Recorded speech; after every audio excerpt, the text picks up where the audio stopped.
안녕하세요, 제이제입니다. 오늘은 오래 연애하는 비결 10가지에 대해서 말씀드려 볼게요. 그럼 바로 시작할게요.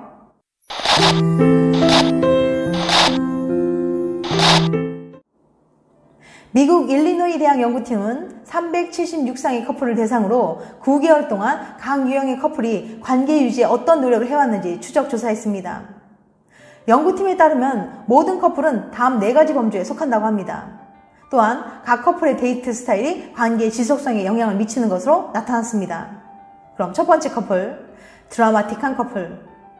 연구 결과에 따르면 매 순간이 드라마 같은 커플은 관계 지속성이 떨어진다고 합니다. 이 커플은 다른 유형의 커플에 비해 드라마틱한 커플이 헤어지게 될 확률이 2배나 높았어요. 연구팀은 9개월 동안 연구기간 중 유일하게 헤어짐이 잦은 커플이라며 극적인 이슈나 헌신도의 높낮이가 들쭉날쭉하기 때문이라고 지적했습니다. 또 드라마틱한 커플은 개인적인 시간에 치중하는 경향이 있어서 파트너 앞서 친구와의 시간을 보내느라 파트너에 대한 헌신도가 변화할 수 있다고 합니다. 두 번째, 싸움터 커플. 싸움터 커플은 갈등이 잦고 다투는 일이 많은 커플을 말합니다. 이 유형의 커플은 다툴 때마다 헌신도가 떨어지는 경향이 있지만 그것이 곧 헤어짐을 의미하진 않았어요. 연구팀은 갈등이 잦은 커플은 싸울 때마다 정서적으로 파트너를 밀어내면서도 강렬한 열정으로 다시 끌어당기는 것을 반복했다고 합니다. 놀랍게도 9개월간 진행된 연구 결과에 따르면 싸움터 커플의 이별 건수가 가장 적었어요. 세 번째, 사교적 커플. 사교적 커플은 서로 관계에서 높은 수준의 만족과 안정감을 느끼는 것으로 나타났습니다. 이 유형의 커플은 서로의 사회관계를 공유하고 있으며 헌신도 역시 사회관계에 의해 결정된다고 합니다. 따라서 이 커플들에게는 함께 공유하는 지인의 의미는 굉장히 커요. 연구팀은 사교적 커플은 두 사람 모두와 친한 지인들에게 의존한 경향을 보인다며 그런 인간관계들이 연인과의 관계를 더욱 밀착시키고 서로에게 헌신하도록 이끈다고 말했습니다. 네 번째, 배려 커플. 이 유형의 커플은 관계의 지속성과 만족감에서 최고 수준에 해당합니다. 항상 파트너를 먼저 생각하고 서로의 개인 생활에도 깊이 관여하고 있어요. 연구팀은 파트너에게 초점을 맞춘 이 유형의 커플은 서로 미래에 대해 매우 신중하게 생각하는 경향이 있으며 따라서 이들은 사려 깊은 생각으로 항상 최선의 선택을 하려고 노력한다고 말했습니다. 이 연구를 이끈 일리노이 대학의 브라이언 오골스키 박사는 연인과의 관계에서 스스로가 어떻게 행동하는지 이해하고 나면 그 관계가 지속될 수 있는지 여부를 알 수 있다며 만약 지금 연인과 계속 함께하고 싶다면 변화를 시도하면 된다고 말했습니다. 그럼 오래 만나는 커플들에게는 어떤 특별한 점이 있을까요? 오래 연애하는 비결 10가지. 첫 번째, 나 이외에도 소중한 것이 있음을 인정한다. 사랑하는 사람이 오직 나만 바라보고 나에게만 관심을 주길 바라는 건 욕심입니다. 물론 연애 초반 눈에 콩깍지가 씌이면 세상의 중심은 오로지 사랑하는 사람이고 그 사람밖에 안 보이기도 합니다. 하지만 시간이 흐르고 점차 익숙해지면서 사랑하는 그 사람에게만 맞췄던 삶의 파트너에서 벗어나 원래 모습대로 자신의 삶을 살아가려고 하게 됩니다. 그건 애정이 식어서가 아니라 자연스러운 과정인 거예요. 특히 회사에 일이 많아지거나 중요한 시험을 앞두고 있을 땐 연인에게만 집중할 수는 없습니다. 그때 상대방이 나에 대한 관심이나 애정이 식었다며 여기고 왜 예전처럼 나를 1순위에도 두지 않는다면서 투덜거리고 짜증을 내게 되면 상대방은 부담스럽고 감당하기 힘들다고 느끼게 돼요.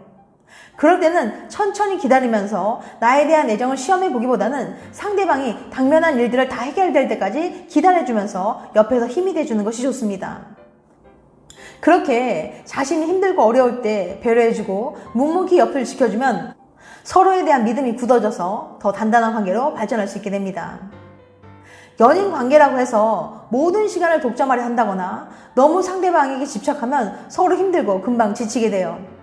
상대방의 개인 시간과 다른 인간관계를 존중하는 커플이 오래갑니다.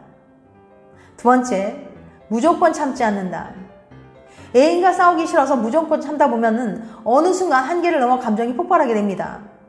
이렇게 되면 상대방은 그동안 불만을 말하지 않았기 때문에 무엇이 문제인지 알지 못하고 있었는데 별것도 아닌 일로 감정이 폭발했다고 여겨 오히려 서운한 감정만 들게 될 수 있어요. 또는 그동안 쌓였던 것들을 한꺼번에 쏟아나게 되면 상대방이 감당하지 못해서 관계를 지속하는 게 버겁다고 느낄 수도 있고요. 불만은 쌓아두기보다는 그때그때 풀어야 감정의 앙금이 생기지 않고 뒤끝도 없습니다. 세 번째, 연락을 할 때 밀당하지 않는다.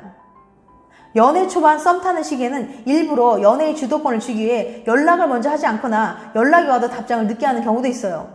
하지만 연이 된 후에도 연락할 때 밀당을 계속하면 서로에 대한 신뢰에 금이 가게 될 수 있습니다. 만약 정말로 연락을 못하는 상황이라면 상대방에게 꼭 미리 알려줘야 해요. 연인 간에 서로 연락을 충실하게 하는 것은 연애할 때 가장 기본적인 매너랍니다. 네 번째, 내가 보고 싶은 대로 상대를 보지 않는다. 상대방을 내가 보고 싶은 대로 내가 보고 싶은 면만을 바라보게 되면 그가 자신이 원하지 않는 면을 보이거나 행동하면 실망하게 되어 서로 갈등을 유발할 수 있습니다. 평소 상대를 있는 그대로 바라보고 비록 자신의 마음에 들지 않는 점이 있더라도 서로 생각이나 가치관이 차이가 있을 수 있다는 것을 받아들이고 이해하려는 노력이 필요해요. 사람들은 간혹 이런 오류를 범합니다. 내가 사랑하는 사람, 나와 가까운 사람, 오래된 사람들에 대해 누구보다 잘 알고 있다고 말이죠. 하지만 아무리 오래된 사이고 가까운 사람일지라도 그 사람에 대해 다 안다고 여기는 건 금물입니다. 새로운 시선으로 지금 현재 그 사람을 바라보고 상대의 생각과 마음을 들여다봐야 해요.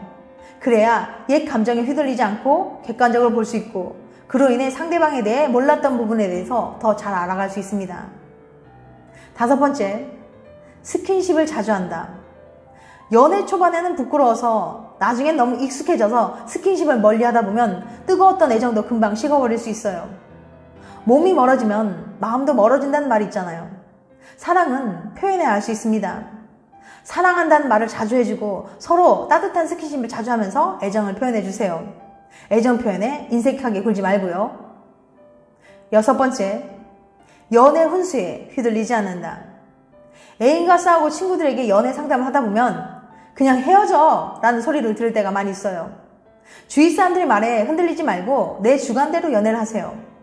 친구가 만나라고 하면 만나고 헤어지라고 하면 헤어질 거 아니잖아요. 물론 친구에게 조언을 구할 수는 있겠지만 판단은 오롯이 자신의 주관대로 하고 주변 사람들의 말에 이리저리 휘둘리지 마세요. 일곱 번째, 가끔은 색다른 데이트를 계획한다. 오래 만날수록 비슷한 패턴의 데이트를 하게 되고 결국 매너리즘에 빠질 수 있습니다. 같은 곳에서 만나 극장에서 영화 보고 저녁 먹는 평범한 데이트에서 벗어나 가끔은 새로운 것을 시도해 볼 필요가 있어요. 평상시와는 다른 색다른 데이트 코스로 첫 만남이나 연애 초기의 설렘을 다시 한번 느껴보거나 활력을 불어넣어서 매너리즘에서 벗어나야 합니다. 계속 매너리즘에 빠지게 되면 권태기도 빨리 찾아올 수밖에 없어요. 여덟 번째, 상대의 사랑이나 배려를 당연한 것으로 받아들이지 않는다. 사랑은 두 사람이 함께 노력하는 거예요. 날 좋아하고 사랑하니까 이렇게 해주는 것이 당연한 거지 라며 사랑하는 사람의 희생이나 배려를 당연시하고 자신은 상대방을 위해 별로 노력하지 않는 경우가 있을 수 있는데요. 연인이 내게 주는 사랑이나 배려는 결코 당연한 것이 아니며 고맙고 소중한 것이란 것을 잊어서는 안 됩니다. 아홉 번째, 언제나 첫 번째는 나여야 한다. 내 자신을 사랑하지 않으면 다른 이도 사랑할 수 없습니다. 상대방을 위해 무조건 나를 희생해서는 안 됩니다. 그렇다고 이기적으로 나만 생각하라는 것이 아니라 연애에 모든 것을 맞추고 나 자신을 저버리지 말고 자신을 먼저 존중하고 행동하라는 거예요. 연인은 평등한 관계입니다. 어느 사람이 위에 있고 어느 사람이 아래에 있어서 무조건 복종하거나 맞춰주는 관계가 아니라는 거예요. 서로 존중해주고 서로의 의견을 들어주며 배려해야 더 깊고 단단한 관계가 될 수 있습니다. 열 번째, 자존심을 세우지 않는다. 사귀다 보면 당연히 기분이 나쁘거나 싸움을 할 때도 있어요. 그때는 자존심을 세우기보다는 내가 잘못한 건 솔직하게 인정하고 상대방을 받아들이는 것이 중요합니다. 괜한 자존심에 잘못하고서도 사과하지 않고 잘못을 인정하지 않고 고집만 세우게 되면 자칫하다가는 연인관계에 치명적인 문제가 생길 수 있어요. 비온 뒤에 땅이 굳는다고 오히려 싸우고 나서 솔직하게 잘못을 인정하고 화해를 하게 되면 더욱 단단한 연인관계로 발전할 수 있습니다. 지금까지 오래 연애하는 비결 10가지에 대해서 말씀드렸어요. 다시 한번 요약해드리면 첫 번째, 나 이외에도 소중한 것이 있음을 인정한다. 두 번째, 무조건 참지 않는다. 세 번째, 연락을 할 때 밀당하지 않는다. 네 번째, 내가 보고 싶은 대로 상대를 보지 않는다. 5번째, 스킨십을 자주 한다. 6번째, 연애 훈수에 휘둘리지 않는다. 7번째, 가끔은 색다른 데이트를 계획한다. 8번째, 상대의 사랑이나 배려를 당연한 것을 받아들이지 않는다. 9번째, 언제나 첫 번째는 나여야 한다. 10번째, 자존심을 세우지 않는다. 이건 어디까지나 저의 주관적인 생각이니까 그냥 참고해서 들어주시기 바랍니다. 다음엔 더 재밌고 유익한 영상을 찾아뵐게요. 끝까지 시청해주셔서 감사합니다. 다음에 또 봬요. 안녕.